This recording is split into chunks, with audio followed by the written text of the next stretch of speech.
दोस्तों, नासा का ये यान जो पृथ्वी से अरबों किलोमीटर दूर वॉयेजर 2 यान से भी करोड़ों किलोमीटर आगे निकल चुका है। नासा का ये यान कब हुआ था लॉन्च, चलिए जानते हैं इस वीडियो में। दोस्तों, इस समय वॉयेजर 1 और वॉयेजर 2 ये दोनों अंतरिक्ष यान मानव द्वारा यूनिवर्स में भेजे गए सबसे दूर गए यान है। पृथ्वी से 24 अरब किलोमीटर दूर ये यान आज इतने आगे है कि लाइट को इन तक पहुंचने में 22 घंटे तक का समय लगता है। परंतु वॉयेजर 1 और 2 ही अब तक के सबसे दूर भेजे गए स्पेस प्रोब है। ऐसा नहीं है, नासा इनसे भी पहले कई स्पेस प्रोब भेज चुका है जो इतने ही दूरी पर आज भी यूनिवर्स में भटक रहे हैं। तो आइए जानते हैं कि ये सभी अंतरिक्ष यान कौन से हैं और नासा ने इन्हें कब लॉन्च किया था और आज ये पृथ्वी से कितनी दूरी पर है।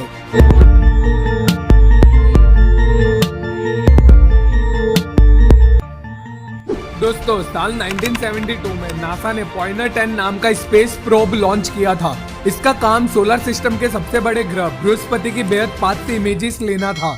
ये विश्व का पहला ऐसा स्पेसक्राफ्ट था जिसने मंगल और बृहस्पति ग्रह के बीच में आने वाले एस्टेरॉयड बेल्ट को पार किया। पृथ्वी से लॉन्च होते ही इसने 11 घंटों में ही चांद को भी पार कर लिया। उसके बाद मंगल ग्रह और एस्टेरॉयड घेरे को पार करने के बाद जुपिटर से 25 लाख किलोमीटर की दूरी पर पॉइनर 10 ने ग्रह की इमेजेस लेना शुरू कर दी और करीब 500 से ज्यादा इमेजेस उसने नासा को पृथ्वी पर भेजी। लॉन्च होने के 21 महीने के बाद पॉइनर 10 जुपिटर से केवल 1,32,000 किलोमीटर दूर था। दोस्तों, पॉइनर 10 बृहस्पति के बेहद पास से गुजरा था। यहाँ से इस ग्रह की इमेज लेने के बाद उसके कई चंद्रमाओं का भी अवशेषण किया। ये पहला यान था जो बृहस्पति के सबसे करीब था। उस समय वैज्ञानिक इस प्रोब पर जुपिटर की भयानक रेडिएशन के पड़ने वाले प्रभाव को देखकर हैरान रह गए थे। पृथ्वी के आयन रेडिएशन से भी 10,000 गुना ज्यादा रेडिएशन ये स्पेस प्रोब झेल रहा था। इसके कारण कई बार इसके इंस्ट्रूमेंट फॉल्स कमांड जनरेट कर रहे थे। जबरदस्त रेडिएशन के कारण पॉइनर 10 जुपिटर के चंद्रमा आयो की इमेजेस के साथ साथ जुपिटर की भी बेहद करीब से तस्वीरों को खो देता था। दोस्तों, बात करते कि आखिर पॉइनर 10 ने जुपिटर के किन चंद्रमाओं को और कौन से अन्य ग्रहों का एक्सप्लोरेशन किया। हालांकि बृहस्पति से थोड़ा दूर जाते ही ये गैनीमेड और यूरोपा की इमेजेस लेने में कामयाब रहा। इसके पावरफुल ग्रेविटी से ये स्पेसक्राफ्ट अपनी स्पीड और बढ़ा लेता और 3 साल के अंदर ही 1976 में ये शनि ग्रह की ऑर्बिट को पार करने में कामयाब रहा। उसके बाद ये साल 1983 और अपने लॉन्च होने के 11 साल बाद नेपच्यून ग्रह को भी क्रॉस करने में कामयाब रहा। इस समय ये इंसानों द्वारा बनाया गया पहला ऑब्जेक्ट होता है जो सोलर सिस्टम के सभी विशाल ग्रहों को पार कर डीप स्पेस में चला गया हो। इसके बाद 14 सालों तक लगातार काम करते हुए नासा पॉइनर 10 मिशन को खत्म कर देता है। सूर्य से 10 अरब किलोमीटर दूर होने के कारण इसके सिग्नल डीप स्पेस नेटवर्क को बेहद कम ही मिल पाते हैं और पॉइनर 10 में अब भी जान होती है।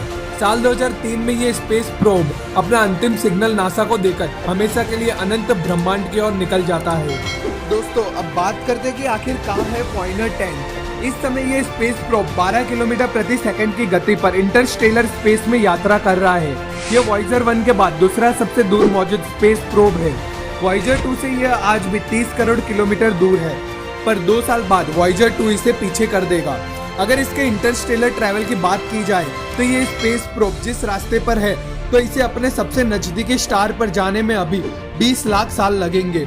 पृथ्वी से 68 लाइट ईयर्स दूर एल्डेबैरन स्टार पर ही इस स्पेस प्रोब की नई मंजिल है। पॉइनर 10 के बाद नासा ने पॉइनर 11 को भी जुपिटर के एक्सप्लोरेशन के लिए भेजा था। इस प्रोब ने भी इस ग्रह की कई इमेजेस ली है। ये पॉइनर 10 से भी बृहस्पति ग्रह के और नजदीक जाकर उसके लाल विशालकाय तूफान की इमेजेस लेने में कामयाब रहा।